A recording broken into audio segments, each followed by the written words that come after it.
Bismillahirrahmanirrahim. Assalamualaikum warahmatullahi wabarakatuh. Sahabat dimanapun Anda berada, apa kabar? Semoga senantiasa dalam keadaan sehat dan baik-baik saja. Dan bagaimana perasaan Anda hari ini? Anda bisa tuliskan di kolom komentar, dan jikalau ada sesuatu yang ingin disaringkan juga kami persilakan. Sahabat, di kesempatan ini kami mencoba menjawab pertanyaan dari sahabat kami yang disampaikan beberapa waktu lalu, dan waktu itu kami jawab next time ya sahabat videonya, dan alhamdulillah malam ini berkesempatan. Sahabat, pertanyaannya adalah tentang apa sih inner child itu, bagaimana cara mengobati luka inner child. Kemudian dia mengalami sebuah peristiwa yang waktu kecil dia menyaksikan ayahnya yang berselingkuh, sehingga di dalam dirinya ini muncul traumatik. Dia sangat khawatir kalau nanti akan diselingkuhi di kondisi sekarang dia sudah menikah, mengakibatkan dia overprotective terhadap suaminya. Kemudian sering curiga, sering merasa bahwa suaminya ini akan menyelingkuhi dia. Akibatnya suaminya ini tertekan sampai di titik pernah hampir menjatuhkan talak kepada istrinya ini. Nah, bagaimana cara mengatasi itu? Dan bagaimana menjaga agar rumah tangga atau keluarga ini tetap utuh, tidak terjadi perselingkuhan dan tidak terjadi perpisahan begitu ya. Nah, sahabat, ada beberapa tema yang muncul dari yang diceritakan oleh teman kami yang minta untuk disaringkan masalahnya di kesempatan ini. Yang pertama adalah tentang inner child, dan berikutnya adalah bagaimana untuk membuat rumah tangganya ini tetap harmonis, tetap utuh, dan suaminya tidak berselingkuh. Baik, kita coba uraikan satu persatu. Kita awali dengan apa sih inner child itu? Sahabat, inner child itu adalah diri kita. Di saat sekarang yang sudah dewasa ini, yang bersembunyi di dalam diri kita, ada diri kita yang kanak-kanak, ada diri kita yang masa kecil. Nah, ada yang bingung maksudnya gimana sih? Begini sahabat, sesungguhnya diri kita yang individu ini itu tidak betul-betul sendiri. Ada beberapa bagian dari dalam diri kita. Maksudnya bagaimana? Nah, pernahkah sahabat mengalami misalkan nih seperti tadi ya, ketika saya mau bikin video ini, satu sisi dari diri saya bilang begini, menyelesaikan ini dulu lah, bersih-bersih kamar dulu, ini kan cucian belum dilipat, lebih baik menyelesaikan ini dulu.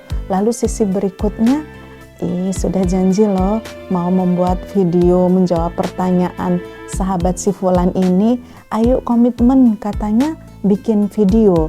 Oke, nah akhirnya itu ribut tuh bagian dari diri saya itu tadi, yang satu dengan yang lainnya ribut. Nah, mana yang akhirnya saya menangkan? Ini dia bikin video, karena nyatanya saat ini sedang bikin video ya. Nah, mungkin sahabat pernah mengalami hal seperti itu. Nah, itu adalah ego state masing-masing dari diri kita yang memiliki kepentingan masing-masing. Nah, ada pula mungkin satu sisi berikutnya yang bilang begini, tidur sajalah, kamu kan capek, kamu kan lelah, lebih baik istirahat, besok aja bikin videonya.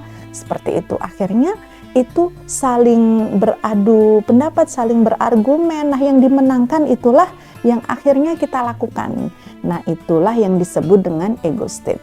Nah, di dalam diri kita itu ada beberapa bagian dari dalam diri yang seringkali berubah menjadi perilaku. Ini adalah diri kita yang akhirnya dominan, yang kita menangkan. Seperti saat ini, akhirnya yang saya menangkan adalah yang membuat video, yang berkomitmen untuk menjawab pertanyaan. Seperti itu. Nah, sahabat, inner child itu ada pada setiap diri manusia yang bersembunyi di balik diri kita yang dewasa. Disebut inner child karena dia seperti anak kecil ya, apanya? Perilakunya. Dan dia muncul memang adalah diri kita di waktu kecil. Inner child di sini seringkali dibahasakan sebagai sisi diri yang terluka. Mungkin karena trauma ayahnya berselingkuh atau ibunya berselingkuh atau broken home, kemudian trauma karena pernah mendapatkan perundungan, trauma pernah mendapatkan pelecehan, bullying, trauma karena pernah terabaikan, pernah mengharapkan sesuatu dan tidak mengharapkan, merasa tidak diperhatikan, merasa tidak dipedulikan, dan banyak perasaan-perasaan lainnya yang terabaikan. Luka atau kesedihan itulah yang kemudian tersimpan di long time memory kita, alam bawah sadar di waktu kecil. Bukankah anak kecil ya, seperti kita pahami bersama, anak kecil itu dominan alam bawah sadarnya, dan sesuatu yang tersimpan di alam bawah sadar ini biasanya akan menjadi long time memory, itulah inner child. Dan apabila orang itu belum berdamai dengan inner child-nya, maka suatu saat akan muncul perilaku-perilaku yang dipengaruhi oleh inner child-nya. Jadi misalkan seperti yang diceritakan oleh teman kami tadi, bahwa masa kecil dia pernah melihat ayahnya berselingkuh, dia sedih karena melihat ayah dan ibunya ini bertengkar.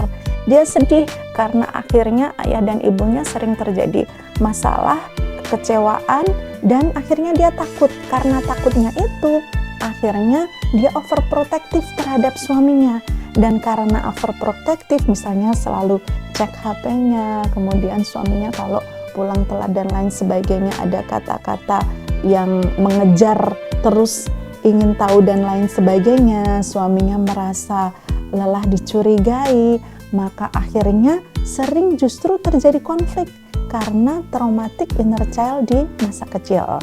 Nah, bagaimana caranya agar kita bisa berdamai dulu ya dengan inner child kita?